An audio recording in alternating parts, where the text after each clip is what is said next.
Hello बच्चों, आज मैं आपको वर्ग संख्या एवं पूर्ण वर्ग संख्या की पहचान के बारे में बताऊंगी। सबसे पहले बच्चों हम वर्ग संख्याओं को समझते हैं। वर्ग संख्याएं क्या होती है? हमने पिछली कक्षा में पढ़ा है कि प्राकृत संख्याएं क्या होती है। हम सभी जान गए हैं कि प्राकृत संख्या क्या है। गिनती के लिए उपयोग की जाने वाली सभी संख्याओं को हम प्राकृत संख्या कहते हैं। अब देखिए बच्चों, यदि किसी प्राकृत संख्या में उसी प्राकृत संख्या का गुणा किया जाए तो क्या प्राप्त होता है? तो हमें उसी संख्या, उस प्राकृतिक संख्या, मान लीजिए हमने 2 लिया है और 2 में हमने 2 का गुणा किया है, तो इसे हम 2 की घात 2 लिख सकते हैं। इसी प्रकार बच्चों, अगर हम 3 में 3 का गुणा करें तो हम इसे 3 की घात 2 लिख सकते हैं। अगर हम 4 का गुणा 4 से करें तो हम 4 की घात 2 लिख सकते हैं।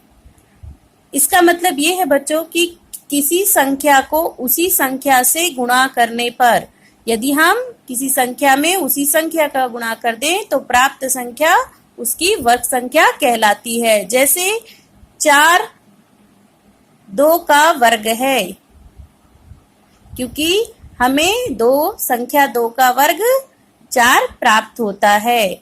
9 संख्या 3 का वर्ग है।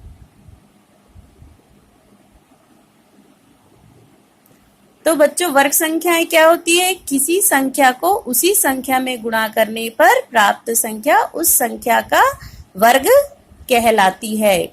अब हम देखते हैं बच्चों, पूर्ण वर्ग संख्याओं की पहचान कैसे करें। तो मैंने कुछ संख्याओं का वर्ग लिया है।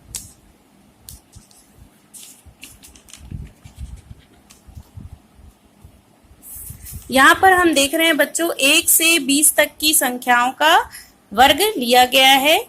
1 से 20 तक की। तो हम देखते हैं 1 का वर्ग क्या होता है। 1 का वर्ग 1, 2 का वर्ग 4। इस प्रकार से हमने 1 से लेकर के 20 तक की संख्याओं का वर्ग निकाल लिया है। अब यहाँ देखेंगे बच्चों कि सभी संख्याओं के वर्ग के इकाई अंकों पर क्या है। जैसे कि अगर हम प्रथम 10 संख्याओं के इकाई अंकों को देखते हैं, 1, 4, 9, 16 में इकाई का अंक 6, 25 में 5, फिर 6, फिर 9, फिर 6, फिर 1 और फिर 0 है। इसका मतलब यह है बच्चों कि जिस भी संख्या के इकाई के अंक में 0, 1, 4, 5, 6, 9 ये रहते हैं, वे पूर्ण वर्ग संख्याएं हो सकती हैं।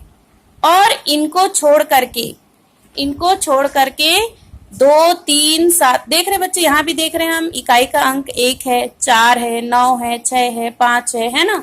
तो हमने देखा इस 1 से 20 तक की संख्याओं का अवलोकन करने के बाद हमने देखा कि जिन संख्याओं के इकाई के अंक में 0, 1, 4, 5, 6, 9 हो, वे पूर्ण वर्ग संख्याएं हो सकती हैं। और जिन संख्याओं के इकाई के अंक में 2, 3, 7 व 8 हुआ, पूर्ण वर्ग संख्याएं नहीं हो सकती। तो देखिए बच्चों, हमने कहा है कि ये सारी संख्याओं के इकाई के अंक में यदि ये संख्याएं होती तो वो पूर्ण वर्ग होती है। तो हम देख लेते हैं। लेकिन यदि हम 10 लेते हैं तो क्या 10 पूर्ण वर्ग संख्या है?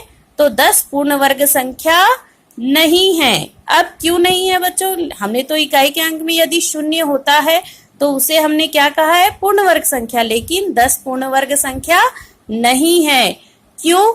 क्योंकि यहाँ पर 0 जोड़े में नहीं है और सातवीं जो संख्या है वो सम संख्या नहीं है, क्योंकि पूर्ण वर्ग संख्या के अंत में सम संख्या में 0 का होना और जोड़े में होना आवश्यक है। अब देखते हैं हम बच्चों, जैसा हमने लिया 400, तो हम देख रहे हैं पहला अंक 4 सम संख्या है और 0 किस पर है? जोड़े पर है। तो यह पूर्ण वर्ग संख्या है और 10 पूर्ण वर्ग संख्या नहीं है। अब हम देखते हैं कि 81 पूर्ण वर्ग संख्या है, क्योंकि इसके इकाई के अंक में 1 है, तो यह पूर्ण वर्ग संख्या है। लेकिन 21, इसमें इकाई के अंक में 1 है और हमने कहा है कि जिसके भी इकाई के अंक में 1 होगा वह पूर्ण वर्ग संख्या होगी। लेकिन चूंकि 21 पूर्ण वर्ग संख्या नहीं है। क्यों नहीं है? क्योंकि यदि हम 21 का देखें अपने टेबल में, तो 21 कोई पूर्ण वर्ग संख्या शामिल नहीं है।